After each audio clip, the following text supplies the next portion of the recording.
The word hit Lavinia Alden like a physical blow, cracking across the dry desert air of Redrock Flat, Texas, in the blazing summer of 1882. Thief. Sheriff Hollis Crane said it loud enough for the entire Main Street to hear, and the entire Main Street was listening. 40-some-odd souls had spilled out of the general store, the saloon, the barber shop, and the telegraph office, all drawn by the commotion, all standing in the hard white sunlight with their eyes locked on the woman being marched forward by two deputies who gripped her arms like she might otherwise fly away. Lavinia's dark hair had come unpinned on one side, a single coil falling across her cheek. Her dress, a practical cotton thing the color of dried sage, was dusty at the hem from being dragged through the street. Her chin was up, her jaw was set, but her eyes, those steady hazel eyes, were bright with something that was not quite tears and not quite rage but sat precisely between the two.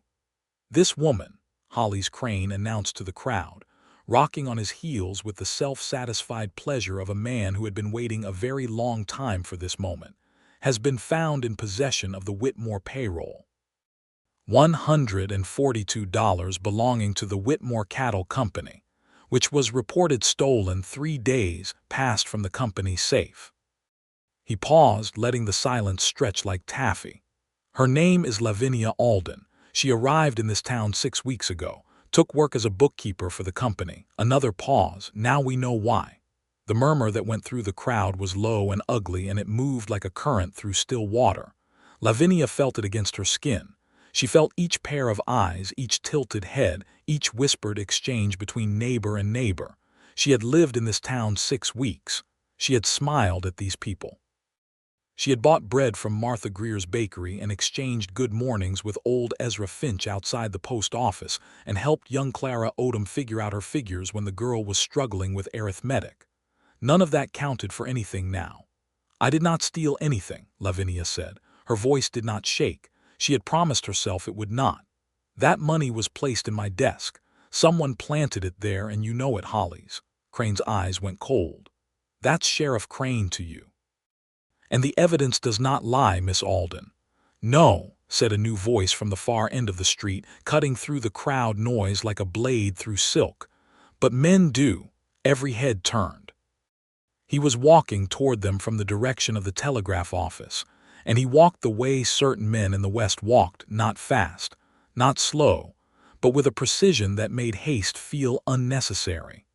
He was broad-shouldered under a dark duster coat, the star of a United States Marshal pinned to his chest, catching the light as he moved. His hat was pulled low against the sun, and beneath its brim his face was angular, weathered, carrying the particular kind of stillness that comes not from calm, but from the iron suppression of a great deal of internal fire. He was not old, perhaps 32, 33, but there was a gravity to him that added years in the best way, the way a well-seasoned oak adds rings without losing strength. Marshal Perry Calloway had arrived in Redrock Flat 4 hours ago.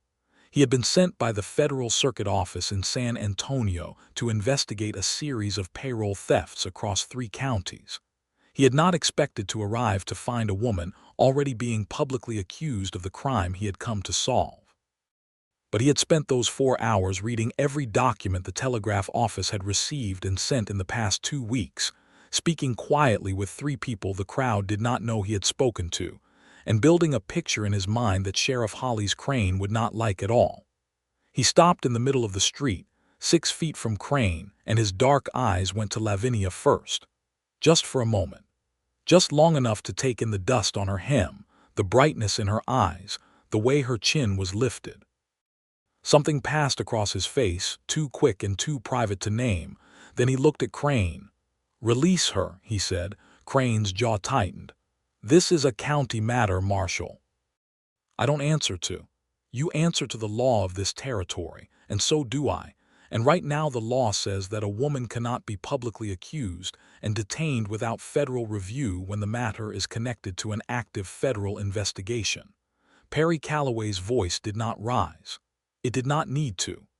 "I've been investigating payroll theft across Decker, Maron, and Tate counties for the past 3 months. This county just became part of that investigation. Which means this woman is part of that investigation. Which means you release her into my custody now, or I wire the federal office in San Antonio, and we have a very different conversation tomorrow morning. The silence that fell was absolute. Hollis Crane was a man who understood power, and right now power was standing 6 feet in front of him wearing a federal badge and not blinking. Crane's nostrils flared. His hand moved to his belt and then moved away again. He gave a short, hard nod to the 2 deputies. They released Lavinia's arms. She stood still for 1 breath. 2. Then she straightened her spine, reached up, and pinned her loose hair back into place with a steadiness of hand that the watching crowd would talk about for a long time afterward. She did not look at Crane. She looked at the marshal. He held her gaze for just a moment. Then he spoke to the crowd, loudly enough that every single person on that street could hear him clearly. "This woman was wronged publicly," Perry Calloway said, his voice carrying hard and flat and certain down the length of Redrock Flat's Main Street, "and she will be restored the same way." Nobody in the crowd moved or spoke.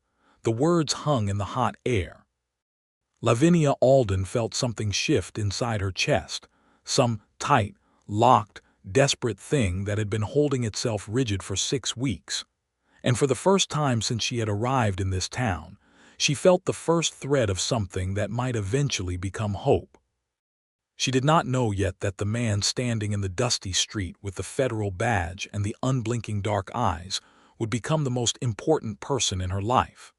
She did not know yet about the 3 weeks of danger and revelation that lay ahead of them, about the secrets they would unearth together, about the moment on a quiet porch at dusk when everything between them would finally break open and spill into the light.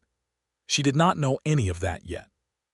But Perry Calloway, for his part, watching her walk steadily across the street toward him with her chin still lifted and her eyes still bright, had the particular feeling of a man who has just made a promise he intends to keep for a very long time. 6 weeks earlier, Lavinia Alden had stepped off the southbound stage in Redrock Flat with 1 trunk, a letter of employment, and exactly $11 in her purse.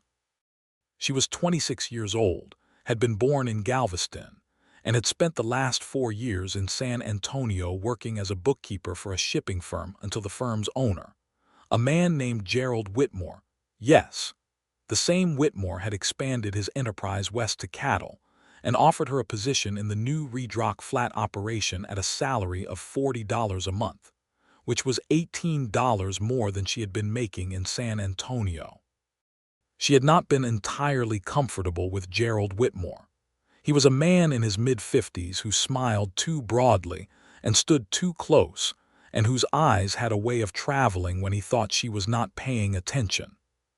But the work was good work, the salary was generous, and Lavinia had learned early in her life that the world was not constructed for the comfort of women who needed to support themselves, and that you took the decent opportunities when they arrived and kept your boundaries clear. Redrock Flat was small but not as rough as she had feared.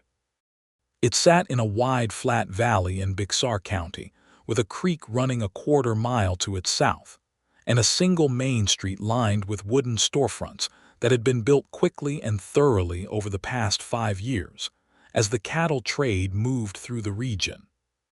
There was a church, a school, a functioning telegraph office, 3 saloons of varying respectability, a good general store run by a woman named Florence Barker, and a respectable boarding house on the north end run by a widow named Mrs. Henrietta Odom, who had a daughter named Clara and charged $2 a week for room and board.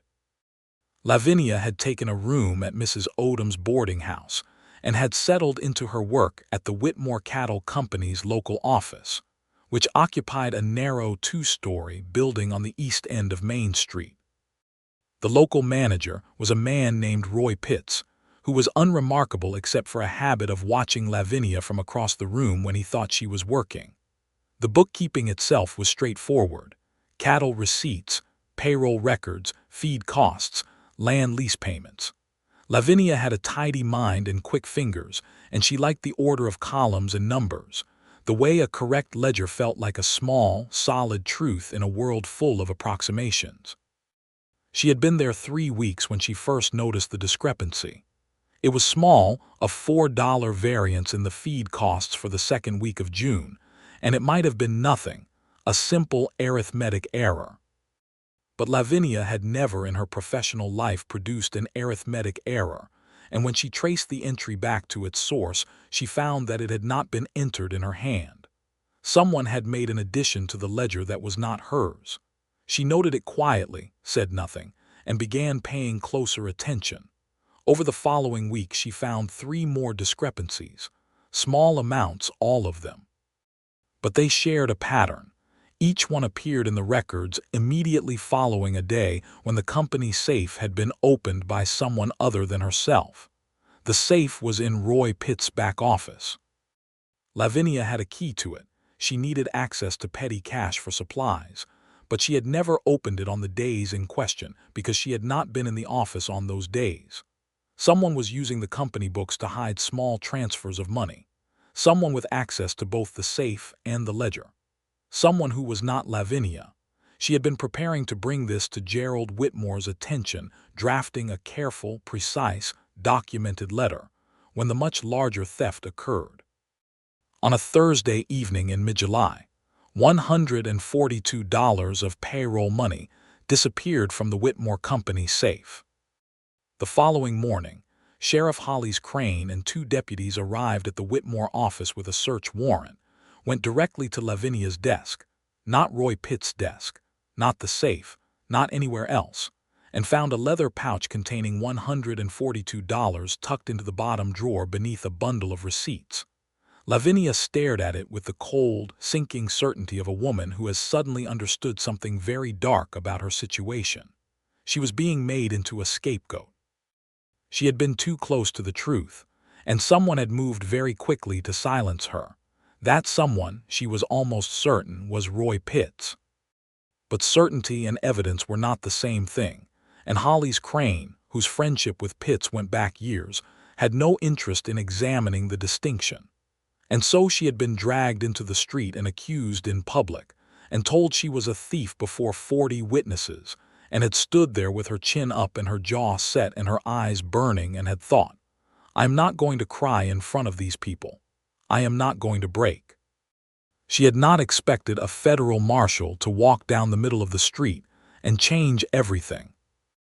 Now Lavinia sat across from Perry Calloway in the back corner of Florence Barker's general store, which Florence had vacated with a pointed efficiency that suggested she was a woman who knew when to give people privacy. A pot of coffee sat between them on the counter. The afternoon sun came through the front window at a low angle, laying bars of gold across the wooden floor. Outside, the street had gone back to its ordinary business, though Lavinia knew perfectly well that several of those ordinary-looking passers-by were monitoring the building. Perry Calloway sat with his hat on the counter beside him and his hands wrapped around his coffee cup, and he was looking at her with an attention that was not comfortable but was not unkind. He had brown eyes the color of aged timber, and they were, she decided, the most honest eyes she had seen in recent memory. Not warm, not yet not in the way that softness is warm, but honest. Honest in the way a compass is honest, pointing consistently at the truth regardless of who is holding it. "Tell me everything," he said. "From the beginning, don't edit it." "I don't tend to edit," Lavinia said. "Most people do," he said. "They leave out the parts that might make them look bad or complicit." "I need those parts too." She looked at him steadily. Then she told him everything. The arrival, the job, Gerald Whitmore's manner, Roy Pitts and his watching, the discrepancies, the letter she had been drafting, the theft, the search, the morning that had ended with her in the street. She told it plainly and precisely, in order, without drama and without apology. When she reached the end, she picked up her coffee and drank. Perry had listened without interrupting, which was unusual. Most men interrupted. When she finished, he was quiet for a moment, and she could almost see him sorting through what she had told him, filing things, connecting things. "The 4 smaller discrepancies," he said. "Do you still have your notes on them?" "No, I kept them in my desk at the office. I assume they've been removed." "They have," he said. "I checked the desk before I walked out to find you in the street." He paused. "I did find something interesting, though, in Roy Pitt's desk, shoved into the lining of the bottom drawer." He reached into the inside pocket of his duster and produced a folded piece of paper which he set on the counter between them. A letter from Gerald Whitmore, dated 3 weeks ago. Lavinia unfolded it and read it. It was short. It was in Whitmore's hand, which she knew well from years of correspondence. It said, in essence, that if the situation in Redrock Flat continued to attract attention, Pitts should use the contingency they had discussed and ensure that Miss Alden took the full weight of the matter. She read it twice. Then she set it down and looked at Perry Calloway. "Whitmore," she said. "Whitmore," he confirmed. "Pitts is his man. He's been skimming from the operation here and feeding it back to Whitmore through a series of shell payments I traced in the county land records." The payroll theft was the final act, a large, obvious crime designed to give them someone to blame and close the book before the federal investigation got too close. "And that someone was me," Lavinia said. "You were convenient," Perry said. "New in town, no deep local roots. A woman alone, easier to blame." The word hung between them. Lavinia set her jaw and looked down at the letter and then back up at him. "What do I need to do?" she said. Perry Calloway looked at her for a moment in a way that was not quite like the way other men looked at her. There was something in it, a recognition, perhaps, of what it had cost her to still be sitting upright after this morning, asking what she needed to do rather than breaking or fleeing. He looked away and picked up his coffee. "You do not do anything alone," he said. "You stay where I can keep an eye on you. I need to build the case against Whitmore and Pitts carefully enough that it holds in a federal court, and I need to do it without tipping them off that I'm as close as I am. That means the next several days are going to require patience." "I have patience," Lavinia said. "Good." He stood, picking up his hat. "I've arranged for you to stay at Mrs. Odom's boarding house. Your room hasn't been disturbed. I've also spoken to Florence Barker and Ezra Finch at the post office, who are both people of good character and will not be spreading rumors." He paused at the edge of the counter. "Miss Alden," she looked up. "I meant what I said out there," he said. "You were wronged publicly. I intend to see it made right in exactly the same way." She held his gaze for a moment. "Why?" she said. "You don't know me. This is a federal investigation. You could put me in protective custody and be done with it." He was quiet for just a beat. "Because the law isn't supposed to be used as a weapon against people who haven't done anything wrong," he said simply. "And because I've been in enough towns to know what it looks like when a crowd watches a woman be publicly shamed for something she didn't do. I don't leave that standing." He put on his hat and walked out. Lavinia sat alone in Florence Barker's general store for another 3 minutes, holding her coffee cup with both hands, and tried very carefully not to feel anything at all about Marshal Perry Calloway and what he had just said. She was moderately unsuccessful. The days that followed were a strange, suspended kind of existence. Lavinia returned to Mrs. Odom's boarding house to find her room intact, her personal belongings undisturbed, and Mrs. Odom herself waiting on the landing with a pot of beef soup and an expression of fierce protective loyalty that made Lavinia's throat tighten unexpectedly. "I know you didn't take anything," Mrs. Odom said flatly, handing her the soup. "Holly's Crane is a fool and always has been, and I've been saying so since 1876. The town itself was divided. This was something Perry had explained to her with a frankness she appreciated. Some people in Redrock Flat had made up their minds, and no amount of evidence would move them quickly. There would be looks. There would be whispers. She would need to hold her head up and let it pass. She did. Every morning she walked to the general store where Perry had established a temporary working space in the back. And every morning she sat across from him and helped him piece together the financial trail that Whitmore and Pitts had constructed over the past 2 years. This was her value to the case. She understood the books. She could read the Whitmore Cattle Company ledgers in the way a musician reads a score. hearing not just the notes that were there, but the silences where notes should have been. Perry watched her work with the same steady, serious attention he brought to everything, and sometimes she looked up and found his eyes on her face rather than the ledger. And each time it happened, they both looked away at the same time, with a formality that would have been slightly comic under different circumstances. Roy Pitts, meanwhile, had been placed under informal observation by a young deputy named Sam Greer, who was Florence Barker's nephew, and who had no particular loyalty to Crane or Pitts. Pitts knew something was happening. Lavinia could see it in the way he moved through town faster than usual, with a sideways quality, a man who felt the ground shifting under his feet. On the fourth day, he made his mistake. He sent a telegram to Gerald Whitmore in San Antonio. He used a code, but it was not a sophisticated one, and Ezra Finch at the telegraph office, who was, as Perry had noted, a man of good character, had already been asked to copy anything Pitts sent. The telegram, decoded, contained two pieces of information: that the federal marshal was closer than expected, and that Pitts intended to run. Perry received this news at 6 o'clock in the evening. He was sitting at the work table in the back of the general store, and Lavinia was across from him with her sleeves rolled to the elbows, working through a column of numbers. He read the decoded telegram, folded it once, and stood. "Pitts is going to run," he said. "Tonight, most likely." Lavinia looked up. "If he runs without being arrested, what happens to my case?" "The case against Whitmore continues," Perry said. "But locally, without Pitts in custody, it becomes harder.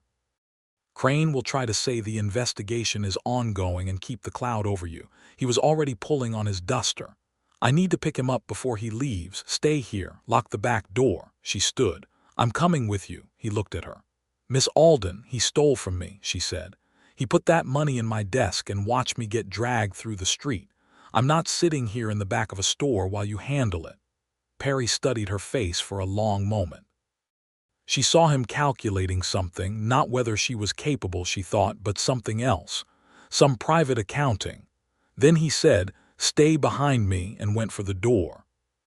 They found Roy Pitts in the alley behind the Whitmore office at 6:30, a saddled horse tied to the post and 2 bags packed. He saw Perry first, and his hand went to the gun at his hip, but Perry was faster, and the interaction was brief and professional. Pitts was on his knees in the alley dust before he had finished the gesture, Perry's hand on his collar and his own weapon removed and tucked into Perry's belt. Lavinia stood at the alley entrance and watched, and what she felt watching it was not satisfaction exactly, though it was that too, but something closer to the feeling of a fever breaking, a release of pressure that had been building for days. Pitts looked at her from the dust. His face was ugly with something between fear and resentment. "You ruined everything," he said. "No," she said steadily. "You did. I just kept accurate records." Perry looked at her over Pitt's head, and there was something in his expression that she had not seen before: brief, open, warm in a way that the rest of his face was not usually warm. Gone in an instant, but it had been there. She filed it away without examining it. Pitts was lodged in the Redrock Flat jail under federal hold, bypassing Holly's Crane's authority entirely. Perry filed the official papers that evening and had them witnessed by Judge Amos Haley, a circuit judge who happened to be passing through on his quarterly rounds, and who took one look at the evidence Perry laid before him and issued a warrant for Gerald Whitmore's arrest in San Antonio. Crane, when he learned of all of this, was furious. He came to the general store the following morning with his jaw set and his face red, and told Perry Calloway that he would not stand for federal overreach in his county. Perry listened to this with his customary patience and then said, "Your friend Roy Pitts has given a statement naming you as someone he paid for advance notice of the investigation." He set a piece of paper on the counter. "This is a formal notice that you are under preliminary review. I'd recommend you speak to a lawyer before saying anything else, Sheriff." Crane went the color of old tallow and left. The days after that had a different quality. The crisis had not fully resolved. Whitmore was still at large in San Antonio, and the federal warrant had to be executed through the San Antonio office, but the immediate threat had been defanged. Pitts was in custody. The evidence was documented and witnessed, and the town of Redrock Flat, which had watched a woman dragged through its street, was beginning to understand that the story it had been presented with was not the true one. The shift came slowly, the way the temperature changes in the evening, not all at once but in degrees. Florence Barker told her 3 best customers what she had witnessed in her store. Ezra Finch mentioned, to anyone who would listen, that he had seen the decoded telegram himself. Mrs. Odom, who had a voice that carried and a personality that brooked no nonsense, set the record straight at the church meeting on Sunday with a directness that left very little room for alternate interpretations.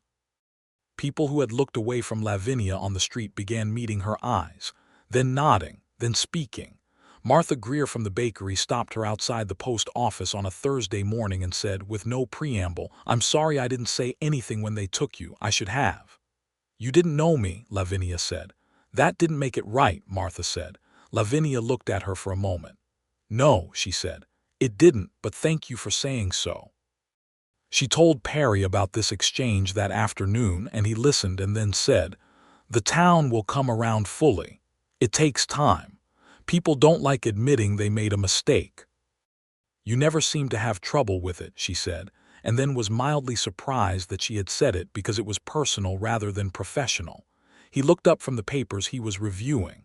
"I've made plenty of mistakes," he said. "I just try to make them once." She smiled slightly, and he looked at the smile for a moment and then looked back at his papers. These small moments accumulated over the days, quietly and without announcement, like water finding its own level. They were in close proximity for long hours, working through documents that required conversation and attention, and the kind of collaborative focus that strips away professional distance without either party necessarily noticing it happening. She learned that he took his coffee black and very strong. He learned that she could not work with any kind of nearby sound conversation, movement, but could work perfectly well through any amount of ambient noise, which was unusual. She learned that he had grown up in Missouri, had come south at 19 to work cattle, had drifted into law enforcement through a series of circumstances he described in brief, and with the economy of a man who does not traffic in self-mythology. He learned that she had put herself through bookkeeping school with money earned working in a laundry, that she had a younger brother in Galveston.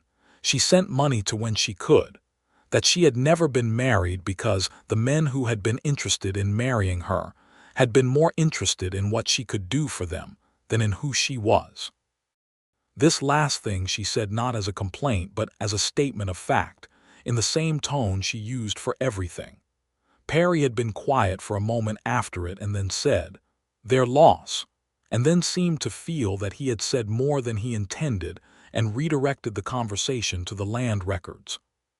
She lay awake that night in Mrs. Odom's boarding house thinking about this, and feeling something that she recognized with a faint alarm as dangerous territory, and telling herself firmly that she was not a woman who developed feelings for men in the middle of professional crises, and lying there in the dark knowing perfectly well that she was losing the argument with herself. On the 9th day after Perry Calloway's arrival in Redrock Flat, a telegram arrived from San Antonio. Gerald Whitmore had been arrested at his home at 6 in the morning by federal officers. He had attempted briefly to invoke the name of his attorney, his membership in the Chamber of Commerce, and a city councilman he knew, all of which had been insufficient. He was in federal custody. The telegram was addressed to Perry and was signed by the supervising marshal of the San Antonio office. Perry read it standing at the telegraph window and then walked back to the general store where Lavinia was working and set it in front of her without a word. She read it. She read it again. Then she pressed her hands flat on the table and sat very still for a long moment, and Perry stood a few feet away and said nothing, which was the correct thing to do. When she looked up, her eyes were bright in the way they had been that first day in the street, but this time it was not the desperate brightness of suppressed rage. It was something else. Relief, he thought. The particular relief of a person who has been carrying a very heavy thing for a very long time and has finally been allowed to set it down. "It's over," she said. "The criminal matter, yes," he said. "You'll need to give a deposition for the federal case, and there's still the matter of your public restoration." She looked at him. "You meant that literally." "I always mean what I say literally," he said. He did. 2 days later, with Pitts in custody, Whitmore under federal arrest, and Judge Haley still present in Redrock Flat to oversee proceedings, Perry Calloway organized a public gathering on the main street of Redrock Flat. He did not call it an apology or a ceremony or a proceeding. He simply sent word through Ezra Finch that there would be a public statement regarding the status of the investigation at noon. And by noon, there were 60 people standing in the main street, which was the largest public gathering Redrock Flat had managed outside of a 4th of July celebration.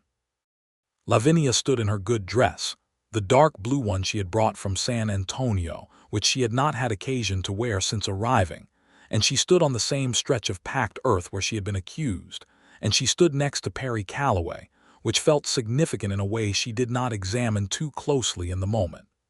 Perry stood before the crowd and spoke clearly, without theater and without embellishment. He told them what the investigation had found. He named Whitmore and Pitts. He named the scheme, the false ledger entries, the planted evidence, the attempt to use Lavinia Alden as a scapegoat to close off a federal investigation before it could succeed. He said that Hollis Crane had been removed from his position pending review, and that a temporary county sheriff would be appointed by the circuit court. He said that every charge against Lavinia Alden had been formally cleared, and that her name would appear in the official federal record as a material witness who had assisted the investigation. Then he said, "This woman came to this town in good faith, did her job with honesty and precision, discovered a crime that others were working to hide, and was publicly accused, publicly detained, and publicly shamed for it. This town watched that happen. This town is now watching it be corrected. I expect it to remember the difference." He let that sit for a moment. Then he looked at Lavinia, and the look was not public and not performative. It was between them briefly before he looked back at the crowd. "Any questions can be directed to the federal office in San Antonio," he said. "We're done here." The crowd dispersed slowly, with the particular sheepishness of people who are doing an internal reckoning. Several people came to speak to Lavinia directly. Martha Greer was one of them. Young Clara Odom was another, who threw her arms around Lavinia without warning and had to be gently detached. Ezra Finch shook her hand with both of his. Florence Barker pressed a package of coffee into her hands and said it was a gift, not a purchase. After the crowd had mostly gone, Perry was standing at the edge of the street, watching the remaining stragglers head back to their various businesses. Lavinia walked over to him, carrying Florence's coffee. "You really did mean it literally," she said. "I told you," he said, and there was the faintest edge of something like warmth in his voice. "I always mean what I say." She looked at him for a moment. The afternoon light was at its softest, the brutal midday heat beginning to ease, the sky over the flat plains going slowly from bleached white to the faintest suggestion of gold. A hawk turned in wide circles overhead. Everything smelled of dust and dry grass and faintly from the direction of the bakery of bread. "What happens now?" she said. "For you, I mean, does the investigation move on?" "I need to go to San Antonio for the deposition process," he said. "Likely next week. Then I'll be reassigned." She nodded and looked at the hawk. "And for me, do you think I could find work here again after all of this?" He was quiet for a moment. "I think this town owes you considerably more than work," he said. "But yes, I think you could find a place here if you wanted one." "If I wanted one," she said softly. There was a silence between them that was not uncomfortable. It was the kind of silence that has substance to it, that means something. "Miss Alden," Perry said. "Lavinia," she said. "After everything, I think we've earned first names." He paused. "Lavinia," he said, and the way he said it was careful and particular, as if he were placing something valuable in exactly the right spot. "I've been thinking." "That's encouraging," she said. "What about?" He turned to look at her. He had his hat in his hand, and without it his face was more open, less fortified. He looked younger and at the same time more himself. "The deposition process in San Antonio will take 2, perhaps 3 weeks. After that, the Redrock Flat office will need a new official bookkeeper for the federal records. The county needs to rebuild its financial administration from scratch, given that Crane and Pitts contaminated the existing records. The circuit court is going to appoint someone to oversee that process." She looked at him steadily. "Are you offering me a job?" "I'm telling you that you're the most qualified person for it," he said, "and that I intend to recommend you to the circuit court." She studied him. "And is that the only reason you're telling me this?" There was a pause, a real one, not rhetorical. Perry Calloway looked at her with his honest, compass-pointing eyes and said, with the slow deliberateness of a man who has thought about something carefully and decided to say it anyway, "No." The word fell into the air between them and expanded. Lavinia felt the warmth of it moving through her chest. She felt the alarm she had felt lying awake at night, that careful, sensible alarm, and she felt it being gently overridden by something that was neither careful nor sensible, but was very, very real. "I'll be in San Antonio in 2 weeks," she said, "for the deposition." "I know," he said. "You could show me the city," she said. "I've been there before, but not with anyone who actually knew it." He was looking at her with that expression again, the one that was more open than his usual stillness, the one that had surfaced briefly in the alley when she had faced Pitts without flinching, the one he brought back under control so quickly and so consistently that she had almost stopped believing she was seeing it correctly. This time he let it stay. "I know a good restaurant on Commerce Street," he said, "if you're not opposed to good food." "I'm very much in favor of good food," she said. He nodded once formally as if it were settled. Then he put his hat back on. But before he did, before the brim came down and the professional distance came back up, Lavinia Alden saw Perry Calloway smile. Not the controlled, brief thing she had glimpsed before. A real smile, full and unhurried, that changed his whole face from a man who carried gravity into a man who could put it down for a moment and breathe.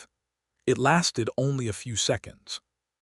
But it was, she would later tell herself, when she had long since stopped lying awake trying not to feel things about him, the moment when she understood that everything was about to change. San Antonio in August was magnificent and terrible in equal measure. A city of limestone buildings and dusty plazas, and the wide silver ribbon of the San Antonio River curving through its center. Lavinia arrived on a Tuesday morning by stage, and by Tuesday afternoon she had given the first portion of her deposition at the federal marshal's office in a room with high windows and a ceiling fan that turned slowly and moved the hot air without cooling it. Perry was there for the deposition, seated at the side of the room in an official capacity, and the formal distance of the setting was both necessary and slightly absurd given the past 2 weeks of working side by side across a shared table in the back of Florence Barker's general store. They navigated it with mutual, wordless tact. On Wednesday evening, he took her to the restaurant on Commerce Street.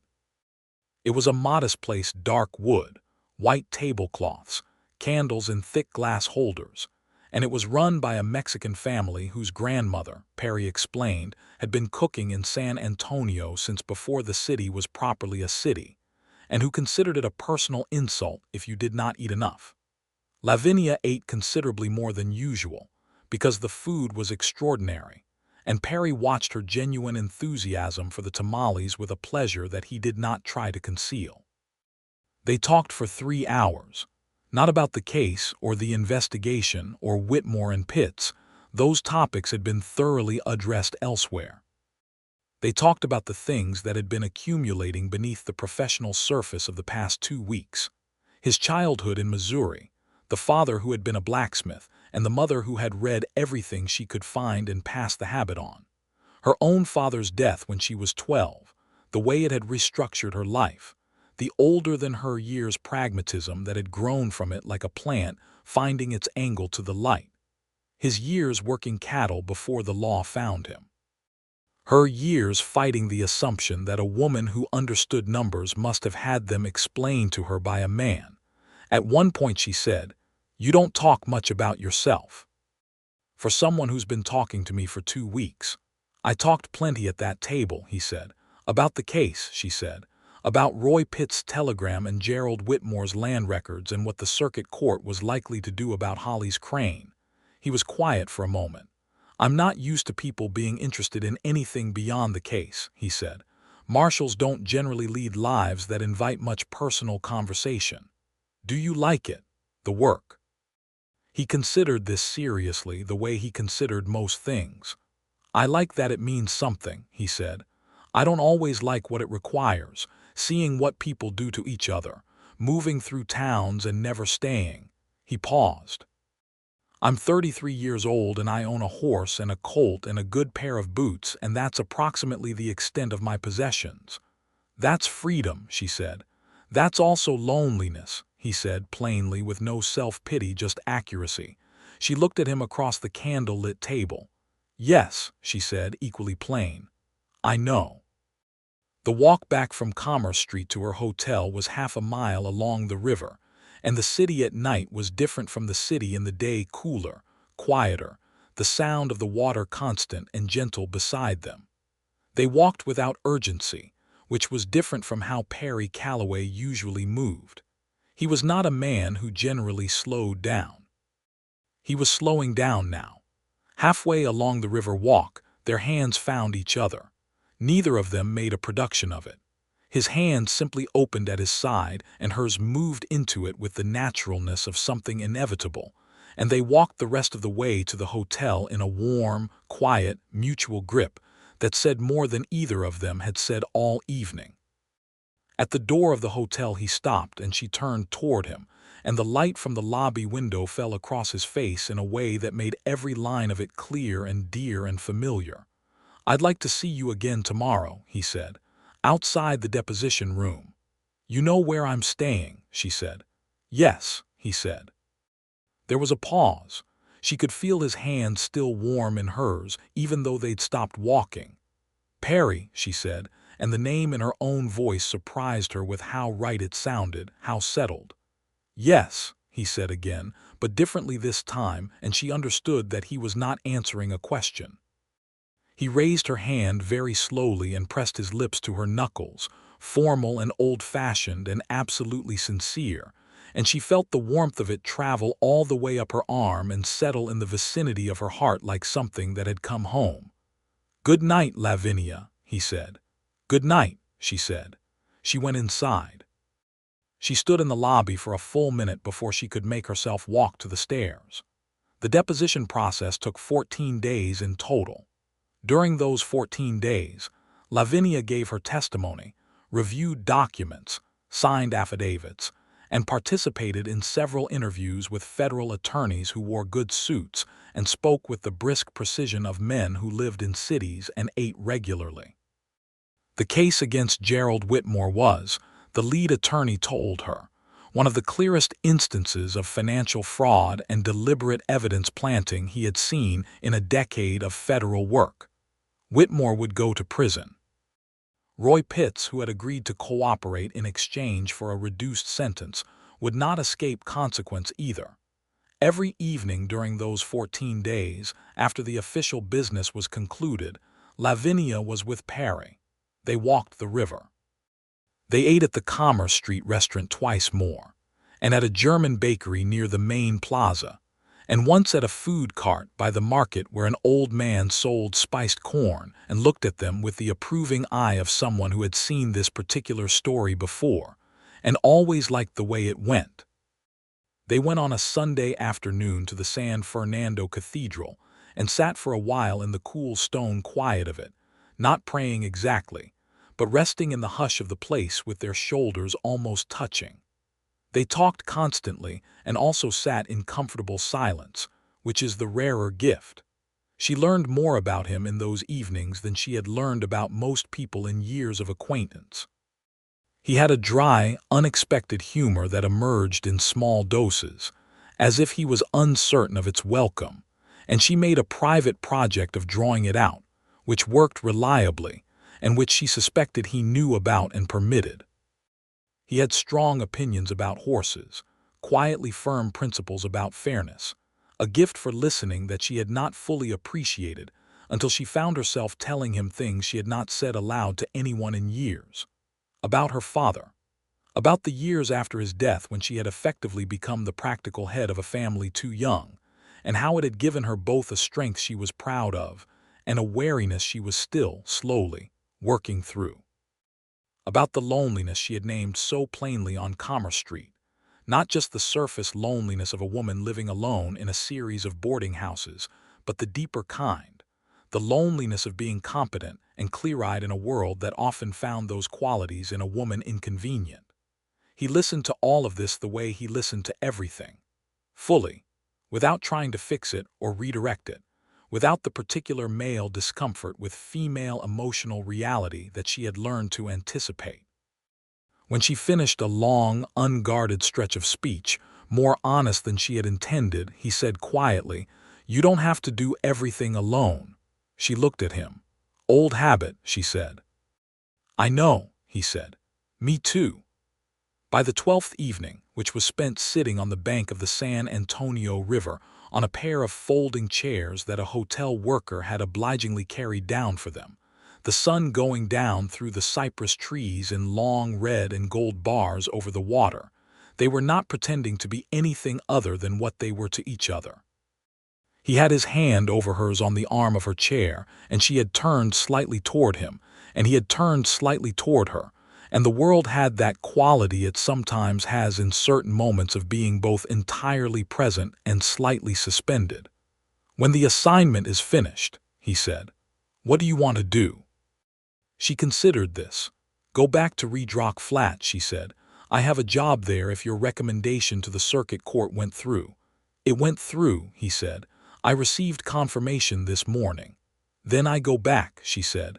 "I'm not a woman who runs from a town because a town was hard for a while. I'd rather go back and be there when it's better." He nodded.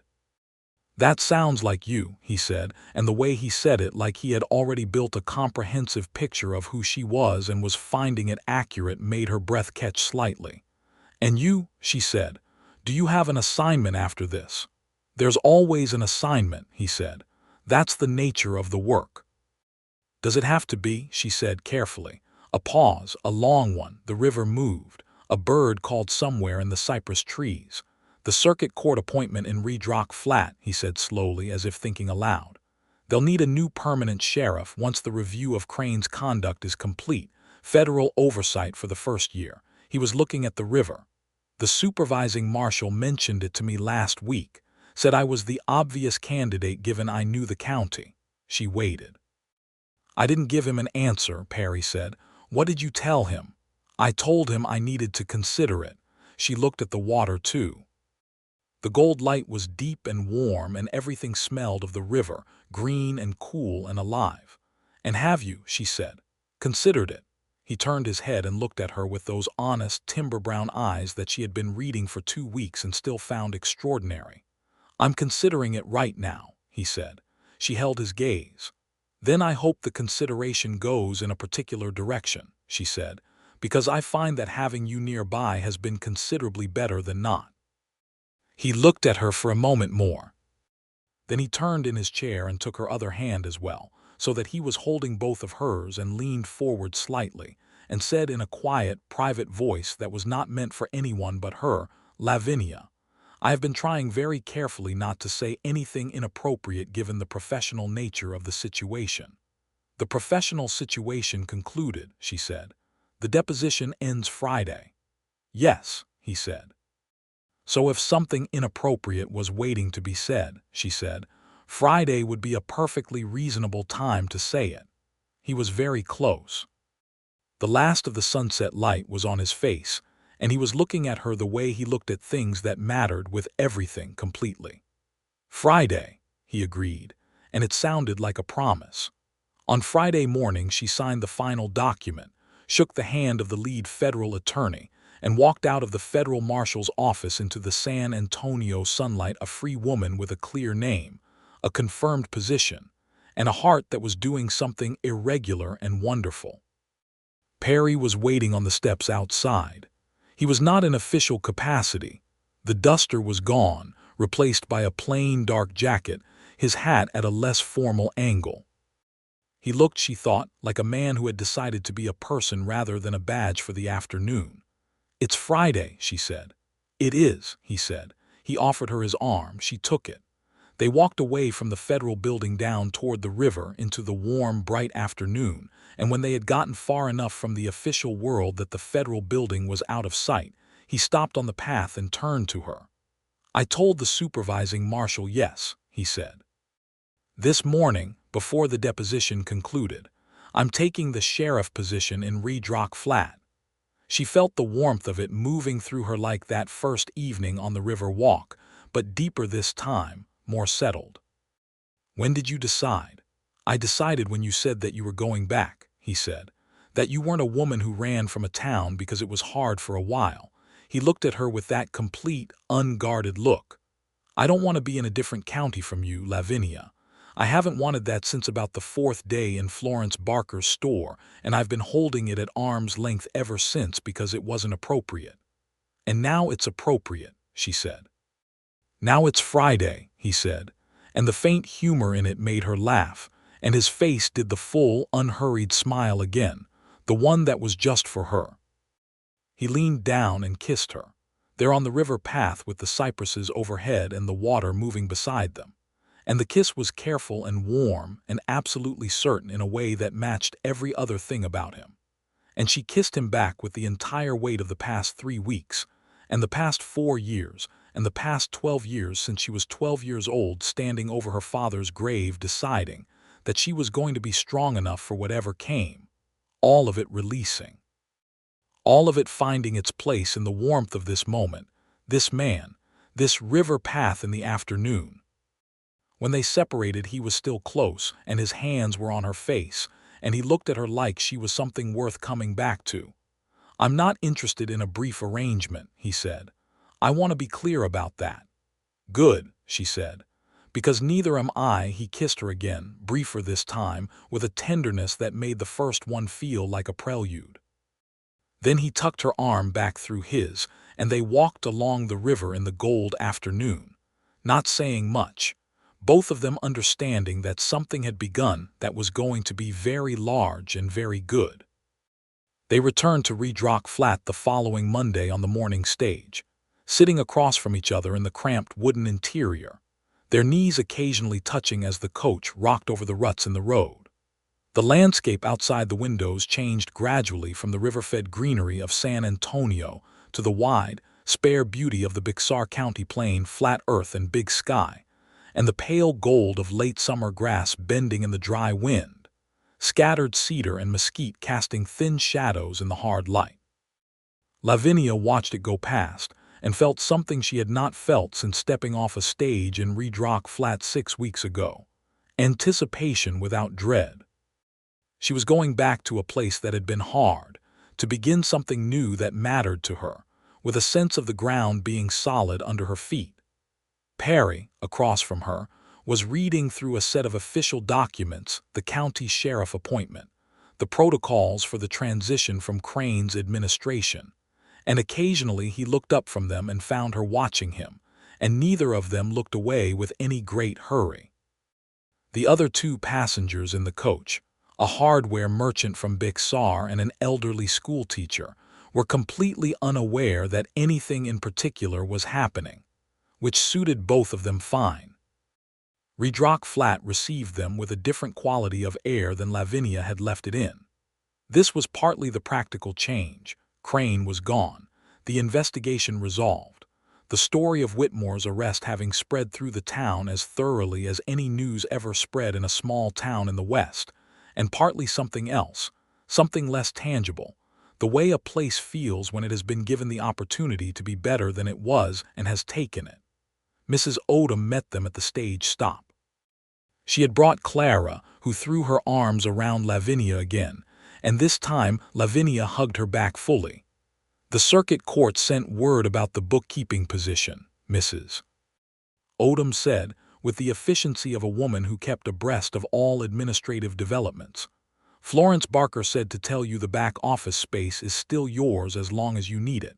And Ezra Finch says the official federal correspondence account has been set up in your name. That was fast, Lavinia said. Word travels, Mrs. Odom said, with a satisfaction that suggested she had been part of its traveling. Then she looked at Perry with sharp, appraising eyes. And I understand we're getting a new sheriff. Yes, ma'am, Perry said. Good, she said. Don't make a mess of it.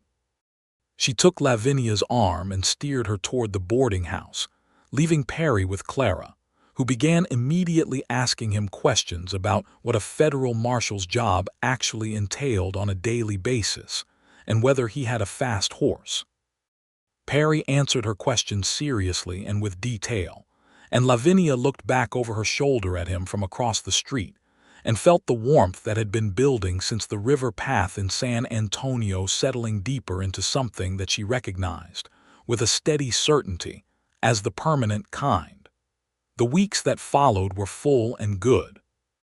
Lavinia's work, rebuilding the county's financial records, was meticulous and time-consuming, and she found it deeply satisfying, the way restoration always is when you understand what has been damaged. She worked closely with Judge Haley's circuit court appointees, and then, after they completed their overview, independently, with the official sanction of the federal office and the growing trust of the town's business community. Perry had begun his work as county sheriff with the same methodical quiet he brought to everything. He hired 2 new deputies, Sam Greer, Florence Barker's nephew, whom he trusted, and a young man named Daniel Cole who had come recommended by the circuit court. He reviewed every case file from Crane's tenure with a thoroughness that was not comfortable for anyone who had benefited from Crane's particular brand of justice, which was at least 3 local men who were subsequently required to settle various disputes they had thought finished. His office was in the same building as the old sheriff's office, 3 doors down from the general store where Lavinia worked. The proximity was professionally convenient. It was also, on a personal level, a daily, ordinary, accumulating pleasure that neither of them took for granted. They had dinner together most evenings, sometimes at the Commerce Street restaurant's Redrock Flat equivalent, a modest establishment run by a widow named Delphine Marsh, who had come from New Orleans and cooked accordingly. Sometimes at Mrs. Odom's boarding house, where Lavinia still lived, where Mrs. Odom set a full extra plate without being asked, and Clara monopolized Perry's attention with further questions about law enforcement. On a Sunday in early September, Perry asked Lavinia to walk out to the creek south of town. It was late afternoon, and the heat had broken to something bearable, and the cottonwood trees along the creek bank were just beginning to show the first faint yellowing of approaching autumn at their edges. They walked along the bank without particular destination, talking about nothing in particular, and at a certain point Perry stopped walking and looked at her with an expression she had not seen before, not the honest steadiness she knew well, not the warmth that had become familiar, but something beneath both of those, something that was slightly unguarded in a way that she understood was not easy for him. "I want to ask you something," he said. She turned to face him. The creek moved behind her, chattering over stones, and the cottonwood leaves flickered in the light. "Then ask," she said. "I know it's been a short time," he said, "relative to how these things generally go. It's been 10 weeks since you walked down the main street," she said, "and I have never in 10 weeks had a single moment of uncertainty about who you are." He was quiet for a beat. "Neither have I," he said. "About you." She waited. He reached into the inside pocket of his jacket and produced a ring. It was simple, a narrow band of yellow gold with a small oval turquoise stone set in silver, the kind of thing you might find at a silversmith's workshop in San Antonio, Western and honest and without pretension. "I found it in San Antonio," he said. "The last day. I wasn't sure when to. I didn't want to rush you." "Perry," she said. "I'm asking you to marry me," he said, with the straightforward clarity of a man who does not dress up the essential things. "I'm asking because I want a life with you, Not a convenience or an arrangement or a reasonable solution. A life, the actual kind. She looked at the ring in his hand and then at his face. His eyes were steady and entirely sincere, and there was in them, visible and clear, the particular vulnerability of a person who has said the true thing and is now waiting to find out what happens. "Yes," she said. He exhaled one short breath, like something he had been holding without knowing it. Then he took her hand and slid the ring onto her finger, and it fit as if it had been measured, which perhaps it had been, and she looked at it on her hand and felt, all at once and deeply, the full improbability and rightness of the past 10 weeks. He drew her forward and kissed her there by the creek under the cottonwoods in the early September light, long and warm and certain, and she wrapped her hands in the front of his jacket and kissed him back and thought, this is the exact right thing. When they broke apart, she kept her hands in his jacket and stayed close. "When?" she said. "Whenever you want," he said. "Sooner rather than later if you're asking my preference." "October," she said, "before it gets cold." "October," he said. He was smiling again, the full one. "Good." They told Mrs. Odom that evening, who said, "Finally," with an emphasis that suggested she had been waiting for this information with some impatience. Clara shrieked with delight and had to be calmed down with a piece of pie. Florence Barker, when told the following morning, hugged Lavinia with a warmth that surprised them both, and said it was the best news the town had had since Perry's arrival, and she considered Perry's arrival to have been the best news in 3 years. Ezra Finch shook Perry's hand for a very long time. The wedding was held on the second Saturday of October, 1882, in the Redrock Flat church, which had been built small but had good windows that let in the morning light in wide, warm bars across the wooden floor. Lavinia wore a dress of ivory cotton that she and Florence Barker had sewn together over 3 weeks, and she carried a small bundle of dried lavender and late-season wildflowers that Clara had gathered at dawn. Perry wore his good dark jacket and a clean white shirt, and stood at the front of the church looking at her, as she walked down the short aisle with an expression that people in the church who had known him a short time, and people who had known him a shorter time all recognized as being remarkable for a man who generally kept everything at careful remove. Judge Amos Haley, who happened to be passing through on his quarterly rounds again, or perhaps had arranged to be passing through, nobody was entirely certain, performed the ceremony. It was brief and formal and entirely real. When it came to the vows, Perry spoke them with the same directness he brought to every true thing, and Lavinia's voice was steady and clear the way it always was when she meant something completely. When the judge said they were married, Perry took her face in both hands and kissed her with a tenderness that made Martha Greer cry from the second row, and Mrs. Odom from the first row hold her composure by a visible and valiant effort. The celebration afterward was in the street, because Redrock Flat was a town that celebrated in its street, with Delphine Marsh having cooked enough food for twice the number present, and Ezra Finch producing a fiddle that nobody had known he owned, and the late October afternoon being, by general agreement, as close to perfect as the Texas plains managed. Lavinia danced twice with Perry, who danced without grace but with complete commitment, and once with young Sam Greer, who danced with considerable grace and looked slightly overwhelmed by the occasion. Clara danced with everyone who would have her, which was everyone. Mrs. Odom sat at the edge of the gathering with Florence Barker and a glass of lemonade, and looked around the street with an expression of pure and well-earned satisfaction.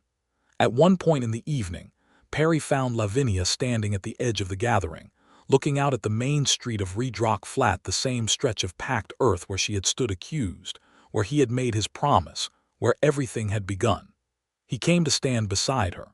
She leaned slightly into him, and he put his arm around her. "What are you thinking about?" he said. "This street," she said. "The first day." He was quiet for a moment. "A lot has changed since then," he said. "Yes," she said. She turned and looked up at him.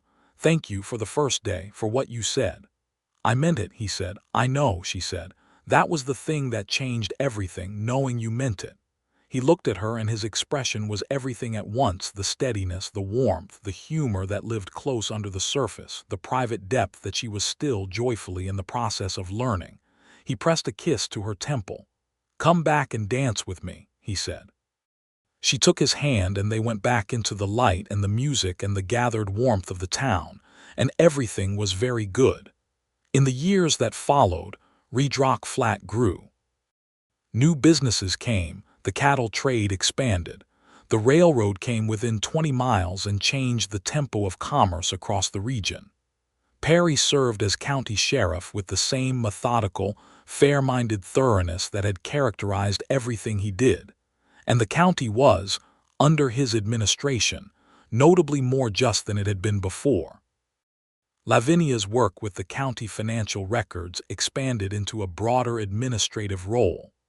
The circuit court recognized her competence and eventually formalized it with an official appointment as county treasurer, which was unusual for a woman in 1883, and which Lavinia accepted with the quiet satisfaction of someone who has waited a reasonable time for a reasonable recognition. They lived in a house on the north end of town, 2 blocks from Mrs. Odom, which was convenient because Mrs. Odom was at the house so often that proximity reduced her travel time. It was a solid house, limestone and adobe, with a wide porch that caught the evening breeze and a kitchen that Lavinia had opinions about, and Perry had funded the renovation of without reservation.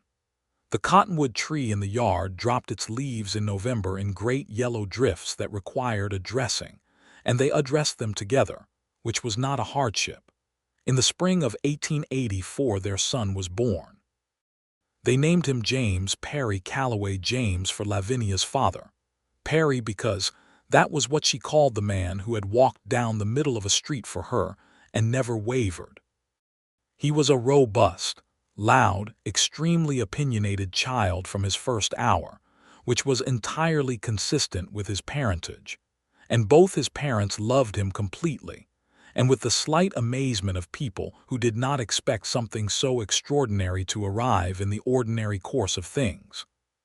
Clara Odom, by this time 14, was a deeply involved honorary elder sister to James, which mostly meant she held him with great ceremony whenever she visited and told him extensively about her opinions on various topics, which he regarded with the wide-eyed attention of a baby who is beginning to understand that the world is full of interesting things. In 1886, Gerald Whitmore was convicted on 3 counts of financial fraud and 2 counts of conspiracy, and sentenced to 8 years in a federal penitentiary. Roy Pitts, having cooperated, received 3 years. The news arrived by telegram on a Tuesday morning, and Lavinia read it at her desk and then walked the 3 blocks to the sheriff's office and told Perry, who read the telegram himself and then looked up at her. "Done," he said. "Done," she agreed. He came around the desk and held her for a moment, and it was not a dramatic moment, no tears, no speeches, just a quiet, private completion between 2 people who had come through something difficult and emerged on the other side of it together. That evening they sat on the wide porch of their house, James asleep inside after a day of vigorous objection to the concept of nap time, the plain stretching out ahead of them in the last red light of the day, and Perry had his arm around Lavinia, and she was leaning into his side with her hand flat against his chest over his heart, and neither of them felt any particular need to say anything about anything for a good long while. "Do you remember the first thing you thought about me?" she said eventually into the comfortable quiet. He considered this. "I thought that you were the most composed woman I had ever seen under circumstances designed to break a person," he said, "and I thought that whoever had put you in that situation was going to regret it." She laughed softly. "And did they?" 8 to 3 years in federal custody, he said. "Approximately, yes." She turned her head and kissed his jaw, and he turned and kissed her properly in the evening light, and the plains went gold and then amber and then the first pale blue of dusk. "What did you think about me?" he said. "First thing." She was quiet for a moment, genuinely remembering the dusty street, the crowd, The sound of her name said like an accusation, and then a voice at the far end of the street saying simply that men lie. "I thought," she said carefully, "that you were the most honest-looking person I had ever seen, and that I was going to have to be very careful not to hope for too much." "Did you," he said, "hope for too much?" She looked at him in the fading light, this man who had walked down a street and told a crowd that a wrong would be made right, and had meant every word and had done everything, and was sitting now on the porch of the house they had built together with his arm around her, and the sound of their son breathing in the room behind them, and the wide open beautiful emptiness of the Texas plain ahead. "No," she said. "As it turned out, I hoped for exactly the right amount." In the spring of 1888, a second child arrived, a daughter this time, with Perry's dark eyes and Lavinia's particular chin, who was named Margaret after Perry's mother, and who was called Maggie by everyone from her first week of life. James, who was 4 by this time and had well-developed opinions about everything, regarded his sister with a careful scientific interest that gradually, over the following months, resolved into a fierce and loyal affection that he expressed by sharing things with her that he shared with no one else. Mrs.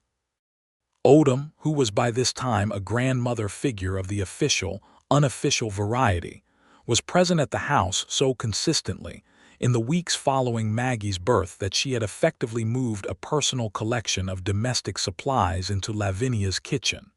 Nobody objected to this. Lavinia, in the haze of new mother exhaustion, was grateful beyond the reach of words.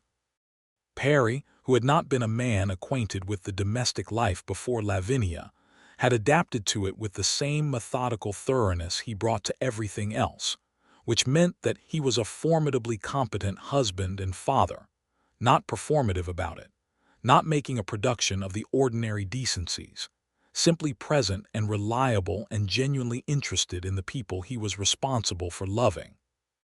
Lavinia watched him with their children, the careful patience, the quiet humor, the way he listened to James's lengthy 4-year-old narratives with as much genuine attention as he gave to county business, and felt, regularly and without diminishment, that she had been extraordinarily lucky.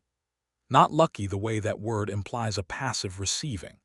Lucky the way it means that you made a choice, and the choice was right, and the rightness of it keeps revealing itself in new and better ways over time.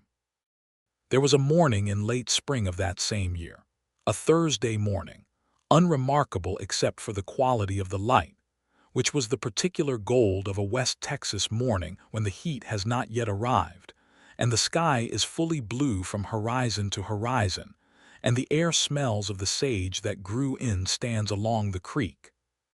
Lavinia was at her desk in the county treasurer's office, a proper office now, in the refurbished county building, with her name on the door in official lettering, working through the quarterly accounts with her usual quiet efficiency. Perry was 2 buildings down in the sheriff's office. James was at school. Maggie was with Mrs. Odom. In the middle of a column of numbers, Lavinia stopped and looked out the window at the main street of Redrock Flat. It was an ordinary morning on an ordinary street. Florence Barker was opening the general store. Sam Greer was walking his morning patrol, nodding to the early risers. Martha Greer from the bakery was setting out her sign. The cottonwood trees at the north end were in full leaf. The sky was enormous and the light was gold, and the street was dusty and busy and real and hers. She thought about the woman who had stood in this street with her arms pinned and her hair coming loose and her chin up, looking at 40 people who had already decided she was guilty and thinking, "I am not going to break." She thought about the promise that had been made in this street publicly by a man who meant what he said. She picked up her pen and went back to her work, and through the open window came the sounds of the street and the distant bark of a dog, and closer, the particular footstep she had learned to recognize before she saw its owner steady, measured, purposeful, carrying its own particular gravity.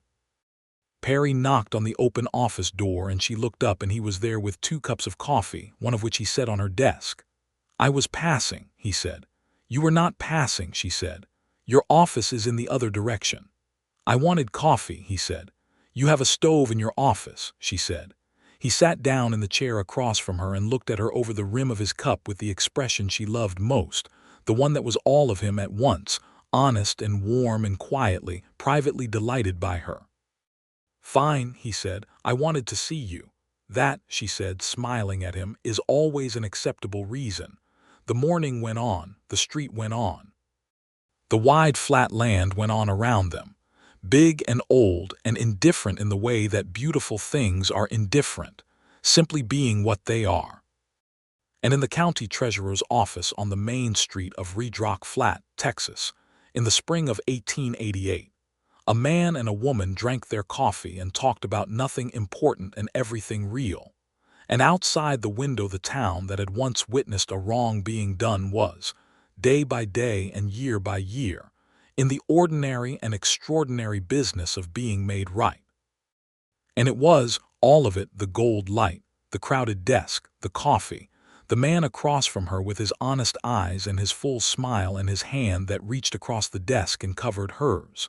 It was everything she had ever needed, and more than she had ever allowed herself in the careful guarded years before a particular Thursday in the summer of 1882 to hope for. She turned her hand under his and held on. He held back. The morning continued, bright and certain, over the wide open beautiful country that they had made their home.